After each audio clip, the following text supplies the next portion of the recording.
నీలో శక్తి ఉందని తెలుసు, కానీ ప్రతిసారి భయం నిన్ను వెనక్కి లాగుతోంది. నేను చేయలేనేమో, ఇంకా నేను రెడీ కాదు అని నీ ఆత్మసందేహం నిన్నే ఆపేస్తోంది. కాని విను, ఒకప్పుడు 16 ఏళ్ల వయసులోనే ఒక యోధుడు యుద్ధరంగంలోకి అడుగుపెట్టాడు. అతని పేరు అభిమన్యుడు. అతనికి పూర్తి మార్గం తెలీదు. చక్రవ్యూహం లోపలికి వెళ్లడం తెలుసు, కానీ బయటికి రావడం తెలీదు. అయినా అడుగు వేశాడు. ఎందుకంటే ధైర్యం అంటే భయం లేకపోవడం కాదు, భయంతో కూడా ముందుకు సాగడం. నీ జీవితంలో కూడా ఒక చక్రవ్యూహం ఉంది. ఎగ్జామ్లు, ఫెయిల్యూర్ భయం, ఇతరులతో పోలిక, సమాజం ఒత్తిడి.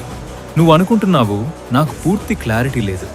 అభిమన్యుడికి లేదు, కానీ అతనికి ఒక నమ్మకం ఉంది, నా శక్తి సరిపోతుంది. నీలో కూడా అదే అగ్ని ఉంది, నీలో కూడా అదే సామర్థ్యం ఉంది.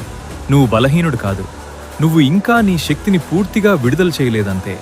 పడిపోవచ్చు, తప్పులు చేయవచ్చు, కానీ ప్రయత్నించకపోవడం అదే నిజమైన ఓటమి.